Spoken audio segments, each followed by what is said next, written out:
Hello students, இந்த வீடியோவானது தமிழ்நாடு சமச்சீர் கல்வி 10வது வகுப்பு மாணவர்களுக்காக உருவாக்கப்பட்டது. இதில் கணித பாடத்தில் உள்ள அல்ஜிப்ராவில் உள்ள 3.1 இல் உள்ள ப்ராக்ரெசிவ் செக் மற்றும் திங்கிங் கார்னர்ஸில் இருக்கக்கூடிய கொஸ்டின்ஸ் பற்றி பார்க்க போகிறோம். ஆங்கில மீடியம் பிள்ளைங்க 92ஆம் பக்கத்தை ரெஃபர் பண்ணுங்க. தமிழ் மீடியம் பிள்ளைங்க 96வது பக்கத்தை ரெஃபர் பண்ணிக்கோங்க.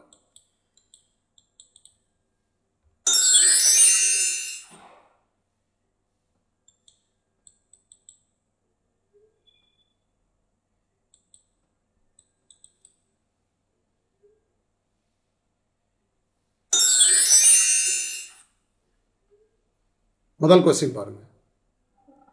3 மாறிகளில் அமைந்த நேரிய சமன்பாட்டு தொகுப்பிற்கு ஒரே ஒரு தீர்வு வேண்டுமெனில் தேவைப்படும் குறைந்தபட்ச சமன்பாடுகளின் எண்ணிக்கை என்ன? For a system of linear equation in 3 variables, the minimum number of equations required to get unique solution is dash. அது வேற ஒன்றும் இல்லை. இது 1வது ஈக்குவேஷன், இது 2வது ஈக்குவேஷன், இது 3வது ஈக்குவேஷன். இதை லீனியர் ஈக்குவேஷன் அப்படின்னு ஏன் சொல்லுதோம்னா, லீனியர் ஈக்குவேஷன்னா அந்த எக்ஸுக்கு ஸ்கொயரோ கியூபோ இருக்காது. எக்ஸுக்கும் ஒய்க்கும் ஸ்கொயரோ கியூபோ இல்லாட்ட அது லீனியர் ஈக்குவேஷன் அப்படின்னு நம்ம சொல்லுவோம். சிஸ்டம் ஆஃப் லீனியர் ஈக்குவேஷன்னா இந்த 3 லீனியர் ஈக்குவேஷனோட தொகுப்பை சிஸ்டம் ஆஃப் லீனியர் ஈக்குவேஷன் சொல்லுவோம். இதில் எத்தனை வேரியபிள் இருக்கு? 3 வேரியபிள்ஸ் இருக்கு. 3 வேரியபிள்னா எக்ஸ் ஒரு வேரியபிள், ஒய் ஒரு வேரியபிள், இசட் ஒரு வேரியபிள். ஸோ இந்த 3 வேரியபிளுக்கும், அதாவது எக்ஸ் ஒய் இசட்டுக்கு சொல்யூஷன் வேணும்னா, அதாவது நீங்கள் விடை கண்டுபிடிக்கணும்னா உங்களுக்கு எத்தனை சமன்பாடு வேணும், அதாவது எத்தனை ஈக்குவேஷன் வேணும்னு கேட்டிருக்காங்க. இதுக்கு ஆன்சர் 3. இப்போ 3 ஈக்குவேஷன் இருந்தால் தான் இதுக்கு விடை கண்டுபிடிக்க முடியும். இப்போ நான் இந்த 2 ஈக்குவேஷன் மட்டும் கொடுத்துருந்தோம்னு வைங்க, நீங்கள் எக்ஸ் ஒய் இசட்டுக்கு வேல்யூ கண்டுபிடிக்க முடியாது. உதாரணமாக நம்ம என்ன பண்ணுவோம், 1வது சமன்பாட்டையும் 2வது சமன்பாட்டையும் நீங்கள் ப்ளஸ் பண்ணுவீங்க. ப்ளஸ் பண்ணும்போது உங்களுக்கு என்ன விடை கிடைக்கும்? 5x. அப்புறம் 3y 2y கழிச்சிங்கன்னா ப்ளஸ் ஒய், இசட் கேன்சல் ஆயிரும். = 7 ஒரு ஆன்சர் கிடைக்கும். இது நீங்கள் 3வது சமன்பாட்டை வச்சுக்கிடுவீங்க. இதுக்கு மேலே நீங்கள் இதை ஒன்றும் பண்ண முடியாது. எக்ஸோட மதிப்பும் கண்டுபிடிக்க முடியாது, ஒய்யோட மதிப்பும் கண்டுபிடிக்க முடியாது, இசட்டோட மதிப்பும் கண்டுபிடிக்க முடியாது.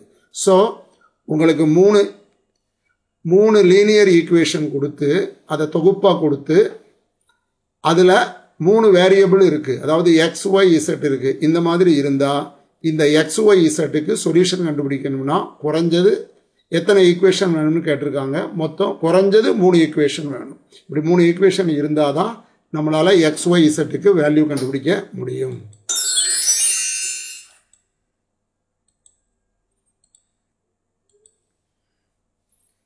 டேஷ் எனில் நேரிய சமன்பாட்டு தொகுப்பு ஒரு முற்றொருமையை கொடுக்கும். A system with dash will reduce to identity. ஐடென்டிட்டினா இதாங்க ஐடென்டிட்டி. இப்போ a plus b whole square is equal to a square plus 2ab plus b square. இது ஒரு ஐடென்டிட்டி, முற்றொருமை அப்படின்னு சொல்லுவோம். ஐடென்டிட்டினா இந்த சமத்துக்கு இடது பக்கமும் சமத்துக்கு வலது பக்கமும் எப்படி இருக்கணும்? சமமாக இருக்கணும். இப்போ பாருங்க, நான் a = 1ன்னு வச்சுக்கிறேன், b = 1ன்னு வச்சுக்கிறேன். அப்போ a plus b whole square 1 plus 1 whole square is equal to a square, அதாவது 1 square plus 2 into 1 into 1 plus b square 1 square. இப்போ ஆன்சர் பாருங்க, 1 கூட்டினா 2 ஸ்கொயர் 4. இதில் 1 ஸ்கொயர் 1, 2 into 1 into 1 2 plus 1. அப்போ 4 = 4. இப்போ நான் ஏக்கு 1 கொடுத்துருக்கேன், பிக்கு 1 கொடுத்துருக்கேன். இப்போ நான் 2 கொடுக்குறேன் பாருங்க, ஏக்கு 1 கொடுக்குறேன், பிக்கு 2 கொடுக்குறேன். இப்போ 1 plus 2 square = 1 square plus 2ab. அப்போ 2 into 1 into b plus b square 2 square. இப்போ இதை பாருங்க, 1 2 3 3 ஸ்கொயர் 9 = 1 ஸ்கொயர் 1 இதை நீங்கள் பெருக்கினீங்கன்னா 4, 2 ஸ்கொயர் 4, அப்போ 9 = 9. இப்படி ஏக்கும் பிக்கும் நீங்கள் என்ன வேல்யூ கொடுத்தாலும் சரி, அந்த முற்றொருமையில் இடது பக்கமும் சமத்துக்கு இடது பக்கமும் சமத்துக்கு வலது பக்கமும் சமமாக இருக்கும். அப்போ இதுக்கு ஆன்சர் என்னென்னா எண்ணற்ற தீர்வுகள், இன்ஃபினிட்டலி மெனி சொல்யூஷன்ஸ். இப்போ நீங்கள் வந்து ஏக்கும் பிக்கும் எந்த வேல்யூ, அதாவது எண்ணற்ற தீர்வு, மெனி சொல்யூஷன், இன்ஃபினிட்லி மெனி, என்ன வேல்யூனாலும் நீங்கள் கொடுத்து பாருங்கள், இந்த முற்றொருமை கரெக்டாக இருக்கும். அதாவது சமத்துக்கு இடது பக்கம் உள்ளதும் சமத்துக்கு வலது பக்கம் உள்ளதும் சமமாக இருக்கும். ஸோ இதுக்கு ஆன்சர் எண்ணற்ற தீர்வுகள், இன்ஃபினிட்டிலி மெனி சொல்யூஷன்ஸ். நீங்கள் பல தீர்வுகள் கொடுத்து செக் பண்ணி பாருங்கள், கரெக்டாக இருக்கும்.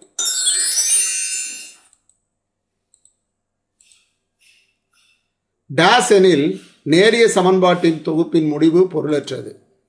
A system with dash will provide absurd equation. இப்போ நான் ஒரு 3 ஈக்குவேஷன் கொடுத்துருக்கேன். இது ஒரு சிஸ்டம்.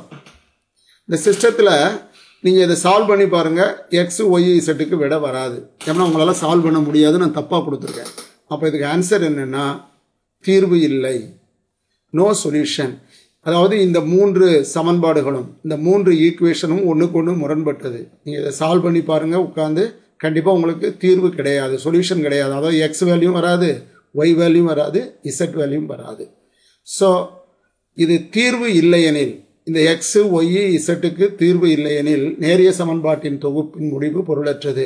அதாவது இந்த 3 சமன்பாட்டையும் நீங்கள் தொகுத்தது மீனிங்லெஸ், அதுக்கு அர்த்தமே கிடையாதுன்னு சொல்லுவாங்க. A system with no solution. இப்போ இந்த 3 சமன்பாட்டோட தொகுப்பு தான் சிஸ்டம். இந்த system with no solution. No solution அர்த்தம், இது எக்ஸுக்கும் வேல்யூ கிடையாது, ஒய்க்கும் கரெக்டான வேல்யூ கிடையாது, இசட்டுக்கும் சரியான வேல்யூ கிடையாது. Will provide absurd equation. Absurd ஈக்குவேஷன்னா இந்த ஈக்குவேஷன் பூரா தவறாக இருக்கு அப்படின்னு சொல்றாங்க.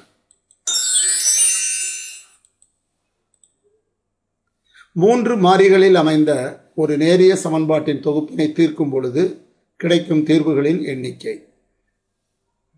The number of possible solutions when solving system of linear equations in 3 variables. இப்போ இது 3மே லீனியர் ஈக்குவேஷன். இதில் 3 வேரியபிள்ஸ் இருக்குது. இதெல்லாம் எக்ஸ் ஒய் இசட் 3 வேரியபிள்ஸ் இருக்குது. 3 ஈக்குவேஷன் நான் கொடுத்துருக்கேன். இதை நான் சால்வ் பண்ணுன்னா உங்களுக்கு தீர்வுகள் எந்த வகையான தீர்வுகள்லாம் கிடைக்கும் அப்படின்னு கேட்டிருக்கு. நம்மளுக்கு இதுக்கு விடை 3 விதமான தீர்வுகள் இதுக்கு கிடைக்கும். முதல் தீர்வு என்னென்னா நோ சொல்யூஷன். ஒன்று, இந்த 3 ஈக்குவேஷனை நீங்கள் தீர்க்கவே முடியாது, அல்லது ஒரு சொல்யூஷன் கிடைக்கும். அதாவது எக்ஸுக்கு ஒரு வேல்யூ கிடைக்கும், ஒய்க்கு ஒரு வேல்யூ கிடைக்கும், இசட்டுக்கு ஒரு வேல்யூ கிடைக்கும், அல்லது இன்ஃபினிட்டிலி மெனி சொல்யூஷன்ஸ், அல்லது நிறைய தீர்வுகள் இதுக்கு கிடைக்கும். இப்போ பாருங்கள், சுருக்கமாக சொல்லப்போனால் இப்போ ஒரு கோடு வச்சு நான் சொல்லித்தரேன். இப்போ இந்த 2 கோடும் இப்படி பேரலாக போச்சுன்னு வைங்க, இது ரெண்டும் ஒன்றை வெட்டாது. அப்போ உங்களுக்கு சொல்யூஷனே கிடைக்காது. இப்போ இப்படி இருந்துன்னு வைங்க, இந்த 2 கோடும் ஒன்று வெட்டும், அப்போ ஒரே ஒரு சொல்யூஷன் கிடைக்கும். இப்போ ஒரு கோட்டுக்கு மேலேயே இன்னொரு கோடு இருந்ததுன்னு வைங்க, ஒரு கோட்டுக்கு மேலேயே இன்னொரு கோடு இருந்துச்சுன்னா அது பல இடங்களில் தொடும். அப்போ உங்களுக்கு மெனி சொல்யூஷன் கிடைக்கும். ஸோ சொல்யூஷனே கிடைக்காம இருக்கலாம். அதாவது இது ஆக்சுவலாக ஒரு நோட்டு வச்சு நீங்கள் பார்த்துக்கோங்க. இது ஒரு நோட்டு, இது ஒரு நோட் புக், இது ஒரு நோட் புக். இந்த 2 நோட் புக்கையும் பேரலாக அப்படி வச்சுருங்க, ஒன்று தொடாமல் வச்சுருங்க. இதுக்கு சொல்யூஷனே கிடையாது. 2 நோட் புக்கையும் இந்த மாதிரி நீங்கள் வச்சிங்கன்னா ஒரு பாயிண்டில் வெட்டும். ஒரு நோட் புக் மேலே இன்னொரு நோட் புக்கை வச்சுருங்க, அப்படி வச்சிங்கன்னா அது பல இடங்களில் தொடும். ஸோ இதுக்கு சொல்யூஷனே கிடையாது. இந்த 3 சமன்பாட்டை நான் கொடுத்து XYZோட வேல்யூவை கண்டுபிடிக்க சொன்னீங்கன்னா உங்களுக்கு 3 விதமான விடை கிடைக்கும். ஒன்று என்னென்னா நோ சொல்யூஷன், விடையே கிடைக்காது, அல்லது ஒரு சொல்யூஷன், அதாவது XYZக்கு ஒரு வேல்யூ கிடைக்கும். இன்ஃபினிட்டிலி மெனி சொல்யூஷன், பல தீர்வுகளும் என்ன செய்யலாம், கிடைக்கலாம். தீர்வு இல்லை, ஒரே ஒரு தீர்வு அல்லது எண்ணற்ற தீர்வுகள். 3 தளங்கள் இணையாக இருப்பின் அவை சந்திக்கும் புள்ளிகளின் எண்ணிக்கை. If 3 planes are parallel, then the number of possible points of intersection. இப்போ இந்த 3 தளங்கள் பாருங்க, ஒன்றுக்கு ஒன்று இணையாக இருக்கு. ஆனால் பேரலல், இணையாக இருக்கும் பொழுது இதில் எந்த புள்ளியிலையும் ஒன்றுக்கு ஒன்று தொடாது. அப்போ உங்களுக்கு 0 கிடைக்கும். அதாவது வெட்டக்கூடிய புள்ளி 0. இப்போ இது ஒரு பிளேன், இது ஒரு பிளேன், இது ஒரு பிளேன். இந்த முதல் 3 எடுத்துக்கோங்க. இது ஒன்றுக்கு ஒன்று இணையாகத்தான் இருக்குது. ஆனால் அது எத்தனை புள்ளியில் வெட்டும்னா இது ஒன்றுக்கு மேலே ஒன்று இருக்குது. அப்போ இது டச் பண்ணக்கூடிய புள்ளிகள் நிறைய இருக்கும், இன்ஃபினிட்டிவ் எண்ணற்றவைகள் இருக்கும். ஸோ இதுக்கு தேவையான ஆன்சர் இந்த மாதிரி இருந்தால் பிளேன்ஸ் இணையாக இருந்தால் பூஜ்ஜியமாக இருக்கும். இந்த மாதிரி பிளேன்ஸ் வந்து இப்போ ஒன்று மேலே ஒன்று அடுக்கி வச்சுருக்கணும். எங்கள் 3 புத்தகத்தை ஒன்று மேலே ஒன்று அடுக்கி வைக்கும் பொழுது இது தொடக்கூடிய புள்ளிகள் நிறைய இருக்கும். ஸோ எண்ணற்றவை. ஸோ இந்த மாதிரி நீங்கள் 3 பிளேன்ஸை அரேஞ்ச் பண்ணிங்கன்னா, பேரலாக அரேஞ்ச் பண்ணிங்கன்னா டச் பண்ணாமல் அது 0 விட இந்த மாதிரி அரேஞ்ச் பண்ணிங்கன்னா இப்போ இந்த 3 புத்தகங்களும் எத்தனை புள்ளிகளில் ஒன்றை ஒன்று தொடும் பாருங்கள். இன்ஃபினிட்டிவ்லி மெனி நிறைய புள்ளிகளில் அதை தொடும். ஸோ இதுதான் இதுக்குள்ள answer. Please subscribe our channel Sivasakthi Annamalai. நீங்கள் சப்ஸ்கிரைப் பண்ணால் தான் நாங்கள் இது மாதிரி நிறைய வீடியோக்கள் போடுவதற்கு உறுதுணையாக இருக்கும். Thank you viewers.